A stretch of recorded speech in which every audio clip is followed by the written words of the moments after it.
Não são as perdas nem as quedas que podem fazer fracassar nossas vidas, senão a falta de coragem para levantar e seguir em frente. Samael a 1 Veor. Seu like. Mais seu comentário. Mais seu compartilhamento. Mais sua inscrição. Igual nossa enorme gratidão. A necessidade de mudar a forma de pensar.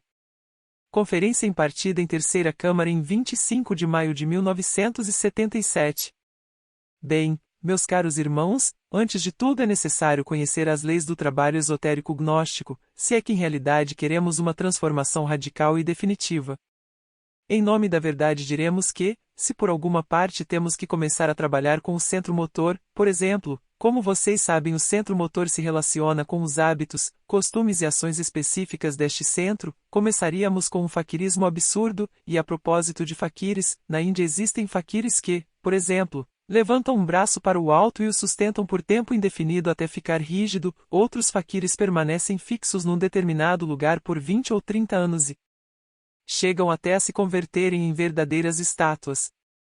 Todavia, depois de tudo isto, o que ganham esses faquires?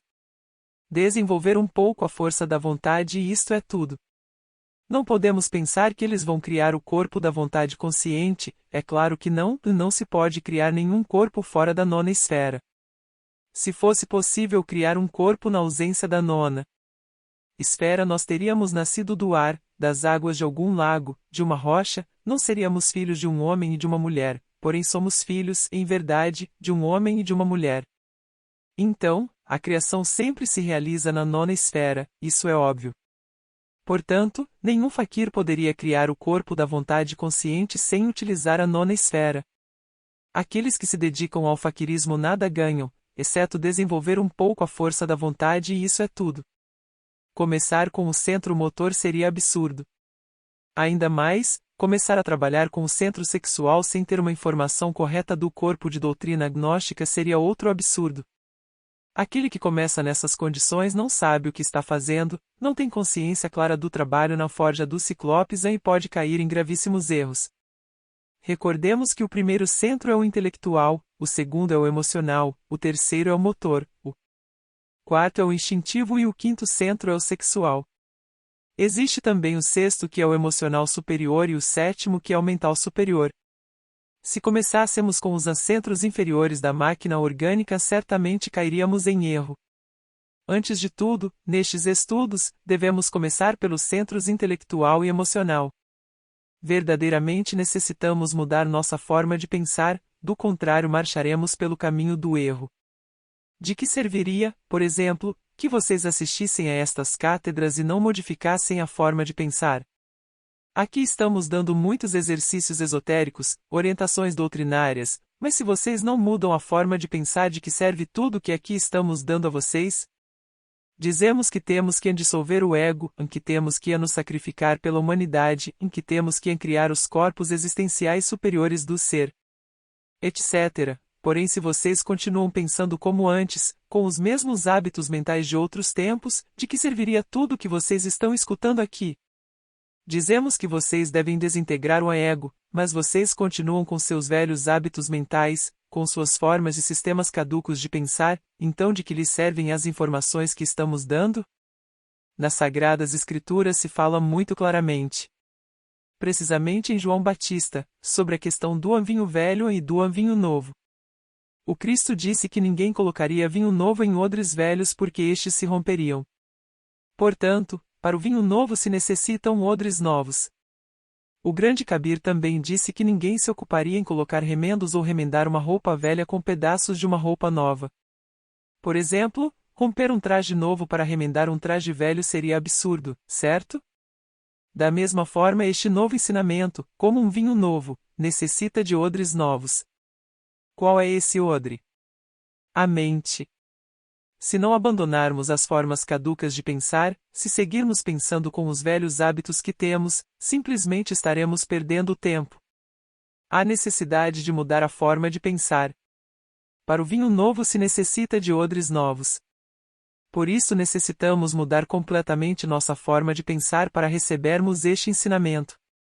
Este é o ponto grave da questão, porque se recebemos este ensinamento e lhe acrescentamos a nossa velha forma de pensar, os nossos velhos hábitos mentais, nada estaremos fazendo senão nos enganando a nós mesmos.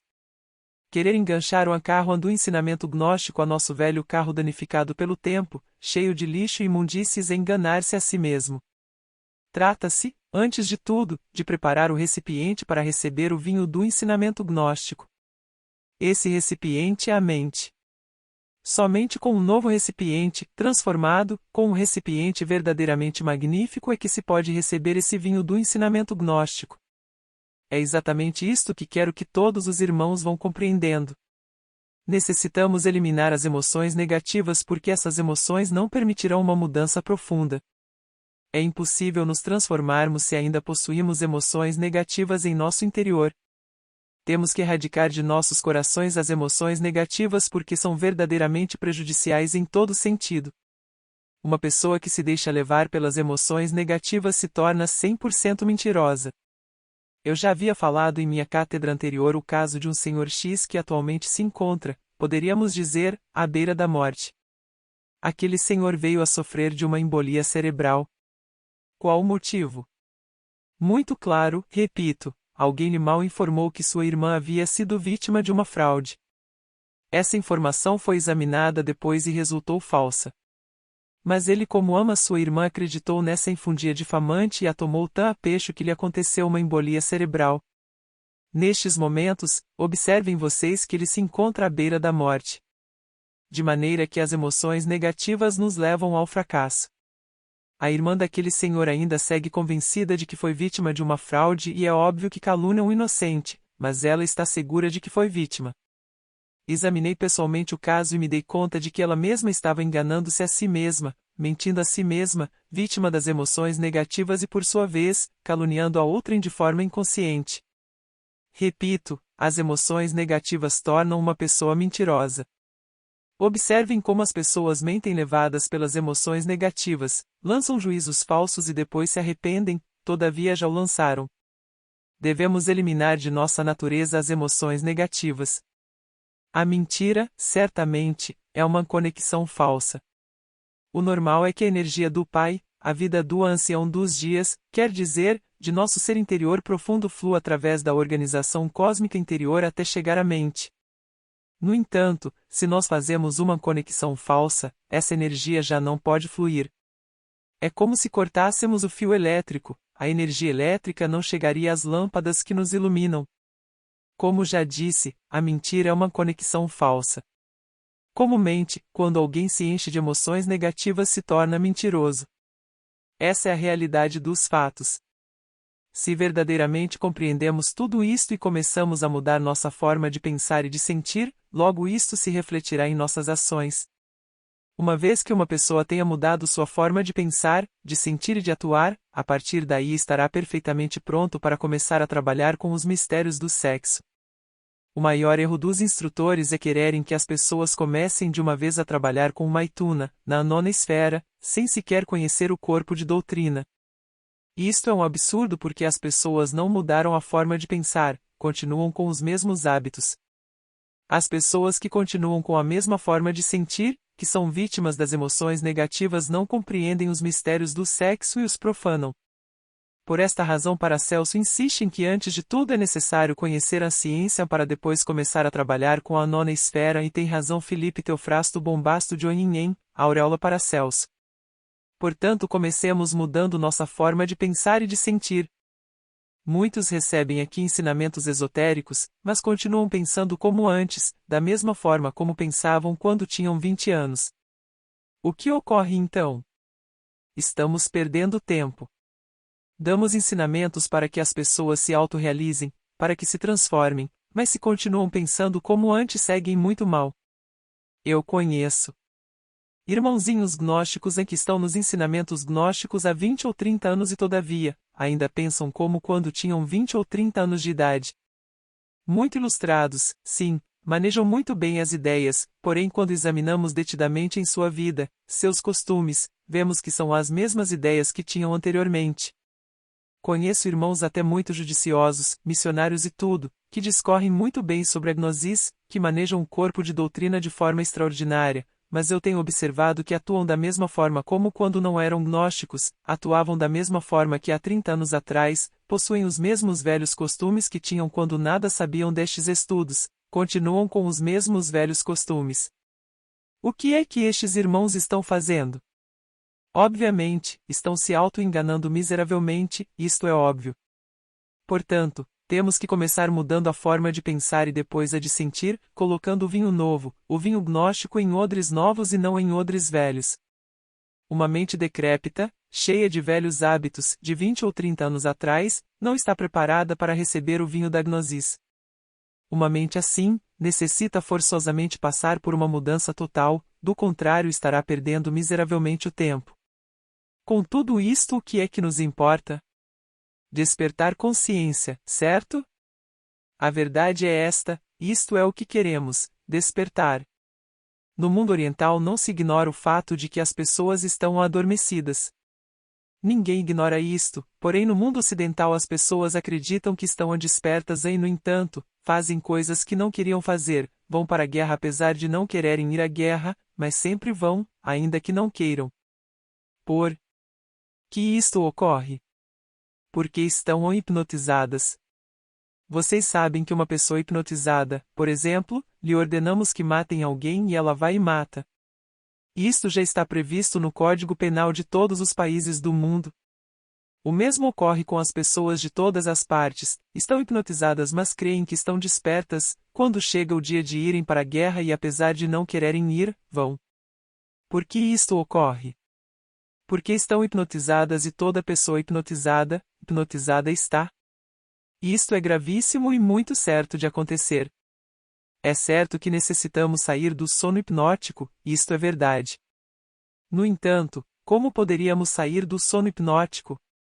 Se estivermos contentes com nossos hábitos mentais, com nosso sistema de pensar, hábitos sentimentais, com nossos diversos hábitos ou costumes adquiridos de família por herança, então, ainda que estejamos escutando nesta sala os ensinamentos, simplesmente estamos perdendo o tempo.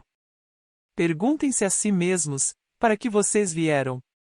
Com que objetivo vocês estão reunidos nesta sala? Se vocês estão reunidos aqui por mera curiosidade, melhor seria que não viessem. Todavia, se verdadeiramente lhes anima o anelo de mudar, mas continuam muito contentes com suas velhas normas de pensar, simplesmente estão se auto-enganando. Se vocês querem enganchar o carro da gnosis a seu velho trem carcomido pelo tempo e apodrecido até o tutano dos ossos, estão fazendo um jogo muito idiota que a nada conduz. Não nos enganemos a nós mesmos. Se vocês querem mudar, sejamos sérios e comecemos mudando nossa forma de pensar. Cada pessoa tem uma forma de pensar e cada qual crê que a sua maneira de pensar é a mais correta. No entanto, realmente, as diversas formas de pensar de cada pessoa ou de todas em conjunto, nada tem de correto porque todas estão hipnotizadas. Como uma pessoa hipnotizada poderia pensar corretamente? Mas vocês creem que estão pensando corretamente e aí está o erro, seus hábitos mentais não servem. Se vocês querem realmente mudar, aqui tem um ensinamento novo, aqui tem o avinho da gnosis, mas por favor, tragam odres novos para este avinho, jamais odres velhos porque o vinho novo rompe os odres velhos.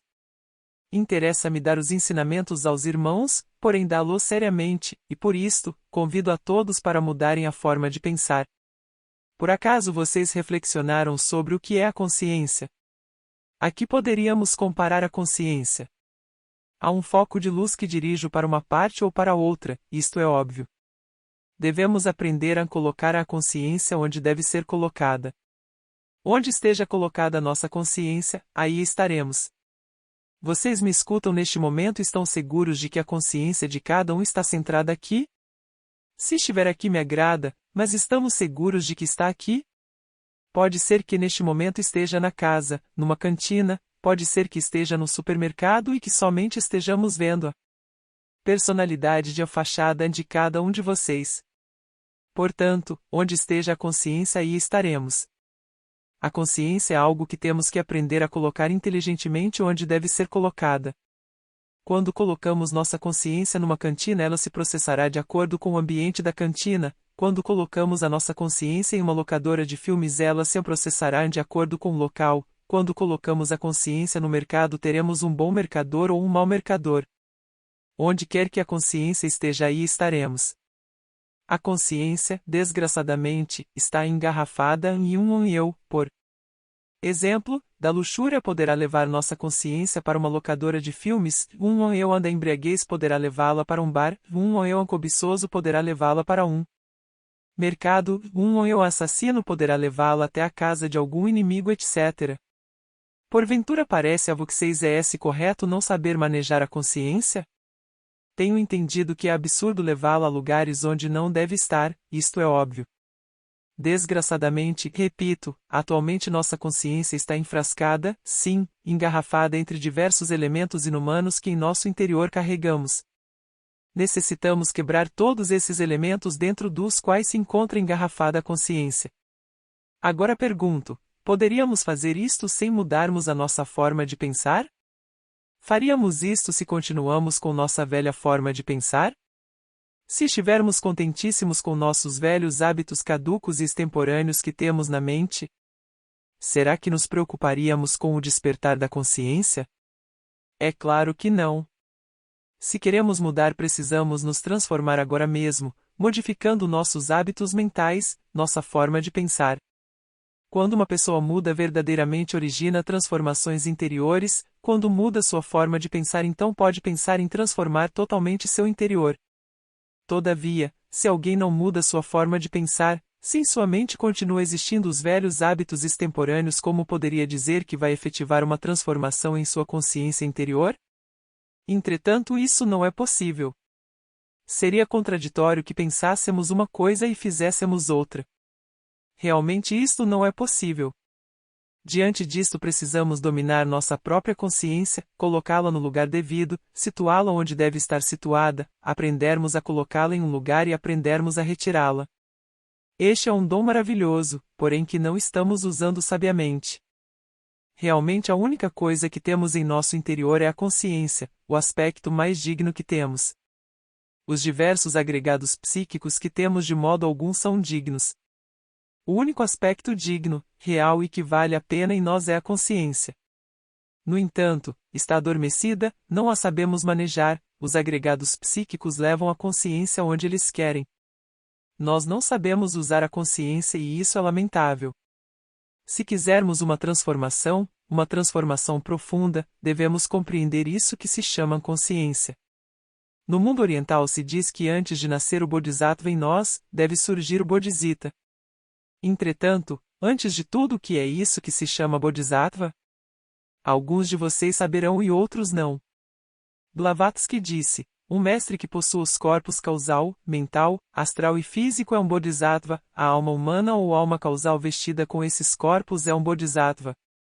Blavatsky faz plena distinção entre o mestre em si, que é Atman Buddhi, ó íntimo e alma consciência, e o Bodhisattva, que é a alma humana revestida com os corpos existenciais superiores do ser. Por outro lado, o budismo mahayana ou mahayânico é ainda mais exigente, não reconhece como Bodhisattva senão aqueles que se sacrificam pela humanidade através de sucessivos Mahavantaras. O budismo mahayânico diz que há duas classes de seres, uma classe é a dos Budas pratyeka's e os aspirantes a Budas pratyeka's que são os Sravakas. Estes não se sacrificam. Jamais pela humanidade, lutam para se transformarem e conseguem, porém nunca dão suas vidas pelos seus irmãos e por esta razão, tampouco encarnam o Cristo íntimo. Os outros são verdadeiramente os Bodhisattvas, aqueles que renunciaram à felicidade do Nirvana por amor à humanidade, são aqueles que em diversos Mahavantaras entregaram seu sangue pela humanidade, que podendo ser felizes no Nirvana renunciaram a qualquer tipo de felicidade para ajudar seus irmãos da Terra. Eles são os únicos que verdadeiramente podem encarnar o Cristo. Voltando agora à questão do Bodhisattva, perguntamos, que é isto que se chama Bodhisattva? É a consciência já desperta, desenvolvida, convertida no embrião áureo, é a verdadeira armadura prateada que nos pode proteger das potências tenebrosas, que nos pode dar a experiência, a sapiência. Antes que surja no interior de alguém o Bodhisattva, surge primeiro o Bodhisattva, quer dizer, a consciência desperta e desenvolvida. Vejam vocês quanto vale esse dom que se chama consciência. Lástima que a humanidade tenha a consciência enfrascada no ego enquanto as pessoas continuem pensando como pensam, Sentindo como sentem e com os mesmos velhos costumes rançosos, não poderão despertar a consciência que permanecerá hipnotizada e como consequência e corolário diremos que nelas nunca surgirá o Bodhisattva. Quando o Bodhisattva, que é a consciência desenvolvida e desperta surge em alguém, então aparece logo no aspirante o Bodhisattva. Obviamente o Bodhisattva se vai formando dentro do clímax psicológico do Bodhisattva. O Bodhisattva é grandioso. Em realidade, meus queridos irmãos, é grandioso quando alguém muda verdadeiramente sua forma de pensar, porque somente assim trabalhará para despertar a consciência e só então fará um trabalho sério que o conduzirá ao nascimento do Bodhisattva, antes não é possível. Vivemos em um mundo desgraçadamente doloroso. Todos vocês estão cheios de dor, sofrimentos. Felicidade não existe neste mundo, não é possível. Enquanto exista ego tem que existir dor, e enquanto continuarmos com nossa forma rançosa de pensar não conseguiremos ser felizes, e enquanto sejamos vítimas das emoções negativas qualquer tipo de felicidade é impossível. Necessitamos ser felizes realmente, mas isto não é possível se não despertarmos a consciência, se continuarmos com a forma de pensar que temos atualmente. Antes de tudo temos que olhar como estamos pensando, mudarmos essa forma antiquada de pensamento, prepararmos odres novos para que o vinho novo que é a gnosis, e assim possamos trabalhar verdadeiramente, porém seriamente. Este mundo em si mesmo é o produto da lei da originação. Este mundo se sustenta com as leis de causa e efeito que são as leis do karma, também chamada de lei de ação e consequência, tal ação, tal consequência. Este é um mundo bastante complexo, um mundo de associações, combinações múltiplas, dualismo incessante, luta dos opostos etc. Nestas circunstâncias, não é possível que exista felicidade neste mundo. Cada um de nós tem que pagar karma, estamos cheios de dívidas. Esse karma obviamente nos traz muita dor, muita amargura, não somos felizes. Muitos pensam que poderiam chegar à felicidade através da mecânica da evolução. Esse conceito é falso porque mecânica é mecânica. A lei da evolução e também a lei da involução se constituem no eixo mecânico desta maquinaria que se chama natureza. Existe evolução no grão que germina, na planta que se desenvolve e no fim dá frutos. Existe evolução na planta que entra em processo de envelhecimento e por fim se converte num montão de lenha. Existe evolução na criança que se forma no claustro materno, na criatura que nasce, cresce, desenvolve-se e vive à luz do sol. Por outro lado, existe evolução no ser humano que envelhece, definha, entra em decrepitude e finalmente morre. Isso é completamente mecânico. Mecânica é a lei do karma em certo sentido, em sentido causativo, observada à luz das 12 nidanas. Nela existe mecânica. Necessitamos nos libertar precisamente da lei do karma, necessitamos nos libertar desse movimento mecânico da natureza, necessitamos nos libertar e isto não será mediante a evolução mecânica. Qualquer evolução mecânica se processa de acordo com a lei da evolução e também da lei da involução. Necessitamos dar um grande salto para cairmos no vazio iluminador. Obviamente, existe uma antítese entre a teoria da relatividade predicada por Einstein e o vazio iluminador.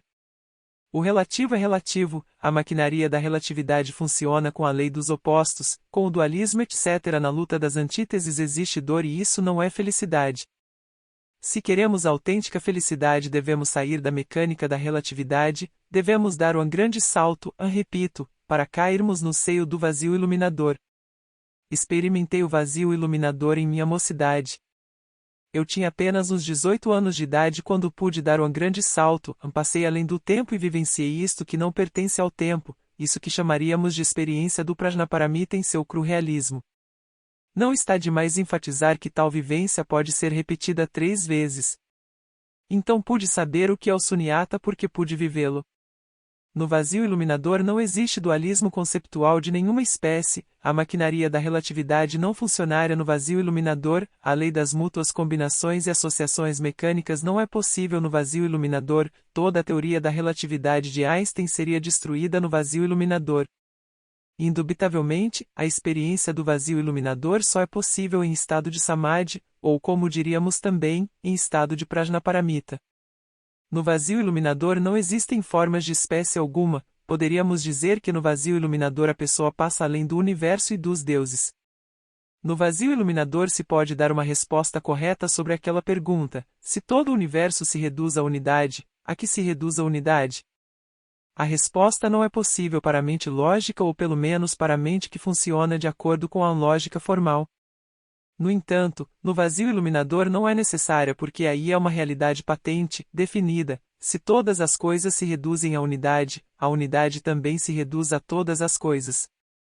Então, quem entra nesse estado de Mahasamadhi, diríamos, vive todas as coisas e isto por si já é grandioso, sublime, inefável. Submergir-se definitivamente em Sunyata, quer dizer, o vazio iluminador definitivo, só é possível mediante um grande salto e sob condição definitiva de haver passado pela aniquilação budista total, do contrário, não é possível. Naquela época eu ainda não havia passado pela aniquilação budista e obviamente, à medida que me acercava da grande realidade, a consciência se expandia de forma desmesurada. É óbvio que nesta situação, por não haver passado pela aniquilação budista senti indizível terror, motivo pelo qual regressei ao universo da relatividade de Einstein. Repito, experimentei 3 vezes o vazio iluminador e pude saber no Sunyata, por experiências em si a transcendental vivida o que existe além do vazio, algo. O que? O que se chama talidade, a grande realidade. Tudo isto através da intuição de tipo transcendental porque no terreno da intuição ou do mundo da intuicionalidade há diversos graus de intuição. Inquestionavelmente o mais elevado grau de intuição é aquele que diz respeito à mente filosófica, religiosa ou a filosófica mística que corresponde ao Prajnaparamita. Esta faculdade me permitiu saber que mais além do mundo do vazio iluminador está a grande realidade. Relaxe em todo o corpo. Apague a luz. Relaxamento total do corpo, relaxamento completo e entrega completa ao seu Deus interior profundo. Não pensem em nada, de nada, de nada, de nada, e recitem um mantra. Repetirei muitas vezes para que não esqueçam. Depois desta meditação poderão anotá-lo ou escrevê-lo. Para isto é que estão os gravadores. Vou repeti-lo. Gatiei, Gatiei, Paragatiei, Parazangatii, Bodhii, Swajaa. OJ em espanhol soa como o R em português. O mantra é repetido pelo V-Mestre Samael Aunveor várias vezes durante esta prática, interrompendo-o em certos momentos para dirigir as seguintes palavras aos estudantes. Que ressoem em seus corações. Não pensem em nada, de nada, de nada entreguem-se completamente a seu Deus. Que cada um de vocês se sinta como um cadáver, como um defunto. Repito. Gatiei, Gatiei, Paragatiei, Parazangatii, Bodhii, Swajaa. O mantra continua sendo vocalizado pelo mestre até que a prática é finalizada. Samael Aunveor. 7ª Conferência. Paz inverencial. Fala para vós outros Samael Aunveor. Sede Patriarcal de México. Nosso tema, a meditação. É urgente compreender profundamente as técnicas da meditação.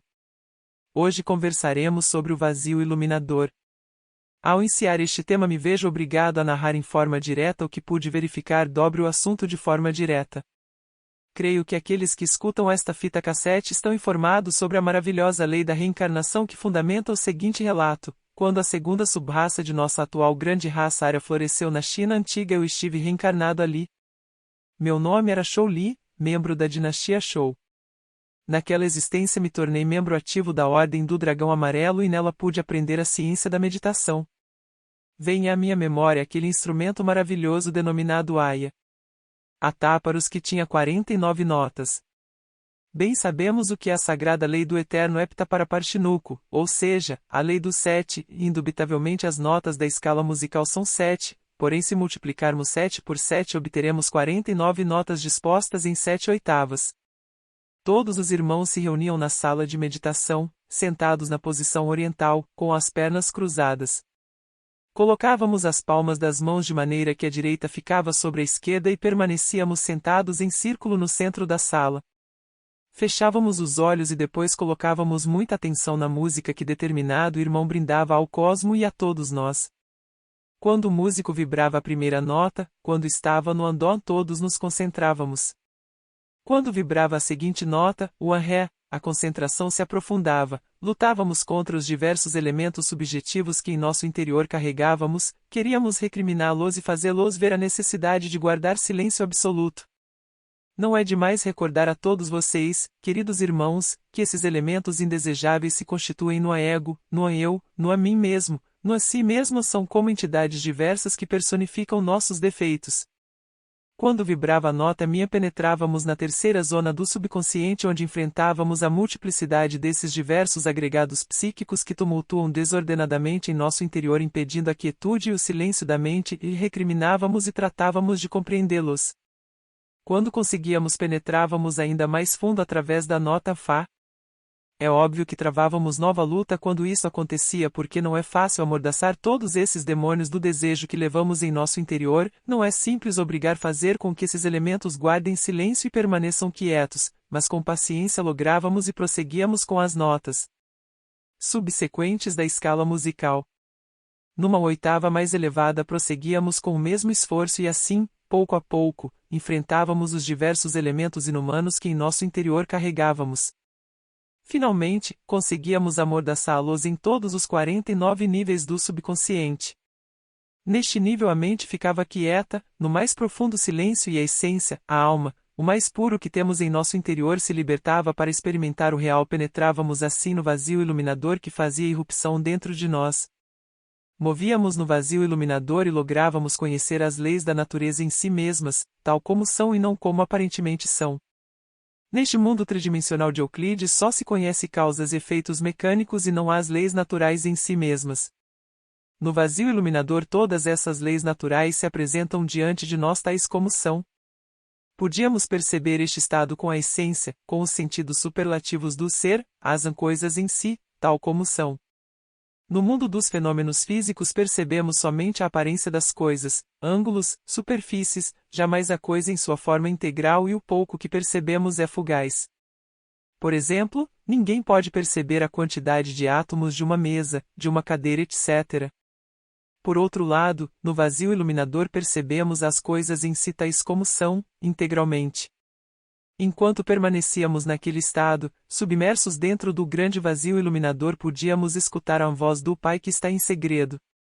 Indubitavelmente, estávamos nesse estado que poderíamos denominar de arrombamento ou êxtase. A personalidade ficava em estado passivo, sentada lá na sala de meditação, os centros emocional e motor se integravam com o centro intelectual formando um todo único receptivo, de maneira que as ondas de tudo aquilo que vivenciávamos no vazio, circulando pelo cordão de prata eram recebidos pelos centros, intelectual, emocional e motor. Repito, quando o samadhi concluía, regressávamos ao interior do corpo, conservando a recordação de tudo aquilo que havíamos visto e escutado. Vale a pena dizer que a primeira coisa que devemos eliminar para penetrarmos por longo tempo no vazio iluminador é o medo. O eu temor deve ser compreendido.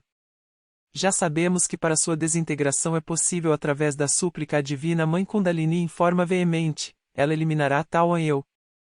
Um dia qualquer, não importa qual, encontrando-me no vazio iluminador, mais além da personalidade, do eu, da individualidade, submerso nisso que chamamos tão, aquilo, senti que eu era tudo que é, ha sido e será, e experimentei a unidade da vida livre em seu movimento, eu era a flor, era o rio cristalino que corria em seu leito de rochas cantando com sua linguagem maravilhosa, era a ave que se precipita nos fundos insondáveis, era o peixe que deslizava suavemente entre as águas, e era a lua.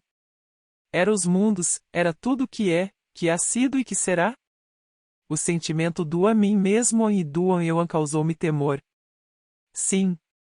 Senti que me aniquilava, que deixava de existir como indivíduo, que era tudo, exceto um indivíduo. Senti que o a mim mesmo causa a impressão de morrer para sempre.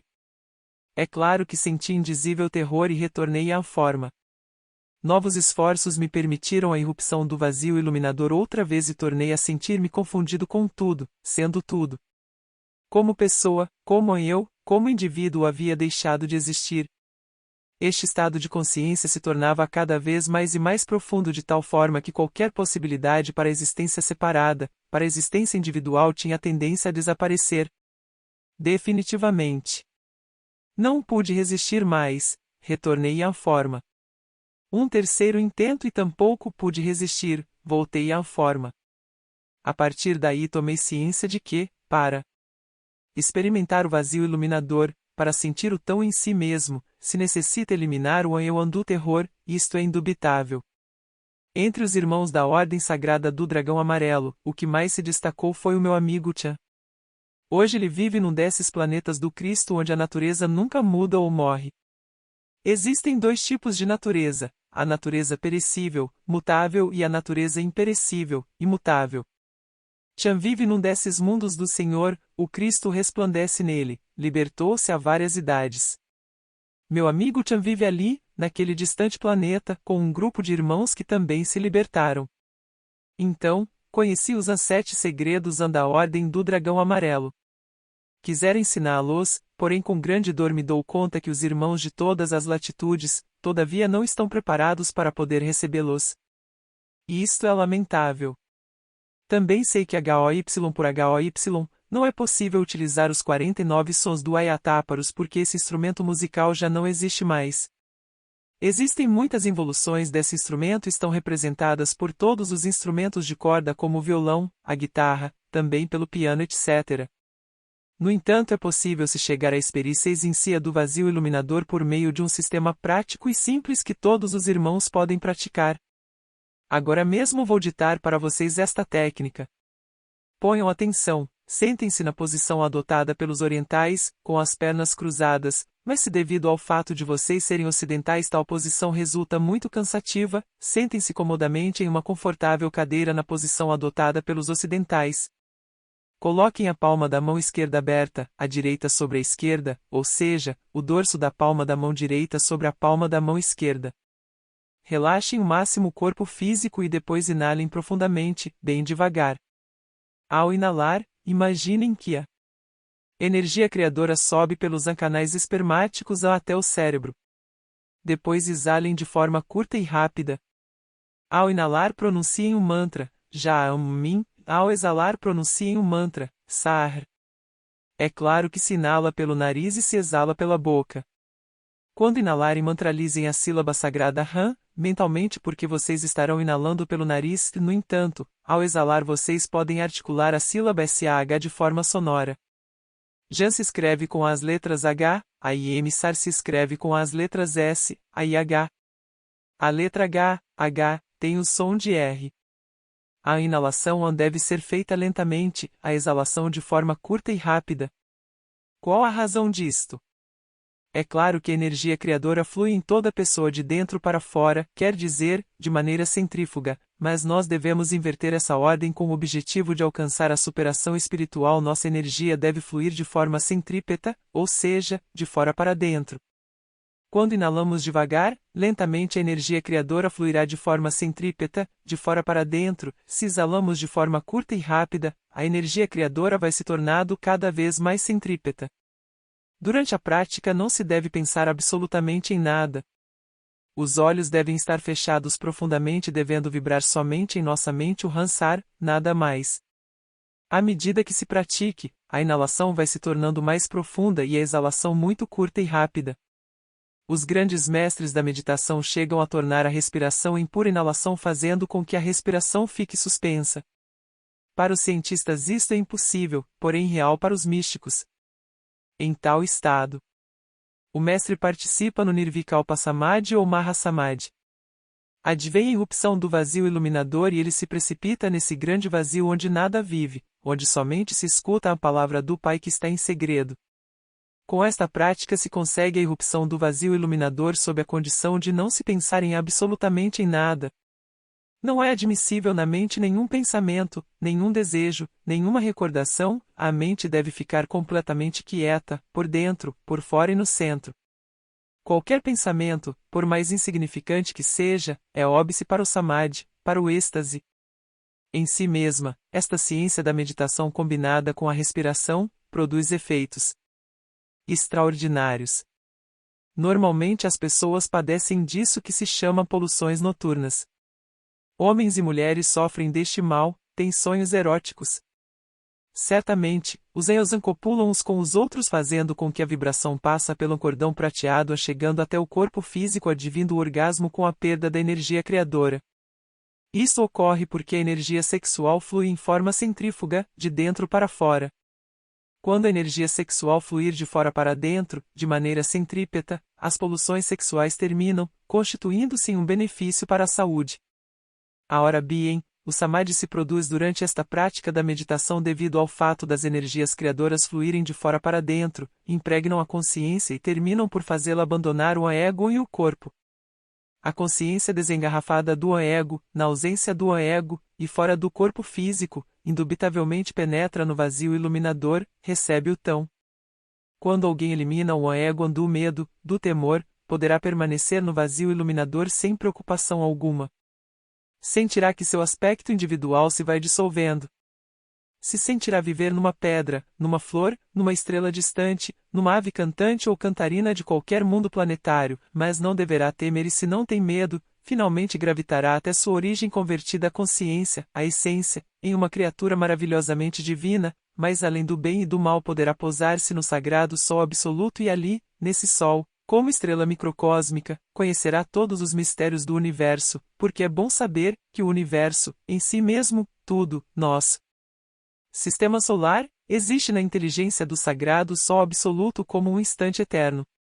Todos os fenômenos se processam dentro de um instante eterno na inteligência do sagrado Sol absoluto, mas se a pessoa sentir medo, perderá o êxtase e retornará à forma densa. Aqueles irmãos que escutam este cassete devem eliminar o temor. Indubitavelmente, não basta dizer deixarei de temer, há a necessidade de eliminar o eu do temor que se dissolve completamente com o poder da Divina Mãe Kundalini Shakti. Primeiro há que analisá-lo, compreendê-lo e posteriormente, invocar a Devi Kundalini, a nossa Divina Mãe Cósmica particular, para que ela desintegre o eu do temor. Só assim alguém pode submergir-se no vazio iluminador de forma absoluta. Quem conseguir, gravitará até o Sol absoluto e conhecerá as maravilhas do universo. Nossos irmãos devem, portanto, praticar a técnica da meditação, tal como temos ensinado. Não olvidem que é necessário relaxar o corpo, isto é indispensável. Sar é o grande alento. Sar é nossa alma. Sar é também um mantra que transmuta as energias criadoras. A meditação combinada com o tantrismo é formidável. Sar é a chave. Bem sabemos que a energia criadora serve para o despertar da consciência. Combinada com a meditação, inquestionavelmente tira a consciência de dentro do elemento ego e se absorve no vazio iluminador. Obviamente, o vazio iluminador está mais além do corpo, dos afetos e da mente. Em uma sala de meditação zen, no Oriente, um monge perguntou a um mestre: qual é o vazio iluminador? Dizem os textos zen, que o mestre lhe deu uma pontapé no estômago do discípulo, fazendo-o cair sem sentidos e depois, o discípulo se levantou e abraçou o mestre. Obrigado, mestre, experimentei o vazio iluminador. Absurdo, diriam muitos, mas não é assim. O que sucede é que se apresentam muitos fenômenos especialíssimos para o vazio iluminador. Um pintinho quando está pronto para sair do ovo é ajudado por sua mãe. Ela ajuda furando o ovo até que ele saia. Assim, quando alguém amadurece, recebe a ajuda da Divina Mãe Kundalini e sai de dentro da casca da personalidade do ego, para experimentar o vazio iluminador, no entanto, há que perseverar. Na meditação se deve combinar, inteligentemente, a concentração com o sono. Sono e a concentração integrados produzem a iluminação. Muitos esoteristas pensam que na meditação, de modo algum deve ser combinada com o sono do corpo, porém aqueles que assim pensam se equivocam porque a meditação sem sono arruína o cérebro. Devemos utilizar sempre o sono controlado, um sono voluntário, não um sono sem controle, não um sono absurdo, meditação e sono combinados inteligentemente. Devemos montar sobre o sono e não deixarmos que o sono monte sobre nós. Quando aprendemos a montar sobre o sono, triunfaremos, se o sono monta sobre nós, fracassaremos. Necessitamos utilizar o sono. A meditação, repito, combinada com o sono e a técnica levará nossos estudantes ao samadhi, a experiência do vazio iluminador. Diariamente há que praticar. A que horas? No instante em que nos sintamos com o ânimo de fazê-lo, muito especialmente quando nos sintamos com sono, aproveitá-lo para a meditação. Se os discípulos seguem estas indicações, um dia poderão receber o tão, poderão experimentar a verdade. Obviamente, existe dois tipos de dialéticas, a dialética racional do intelecto e a dialética da consciência.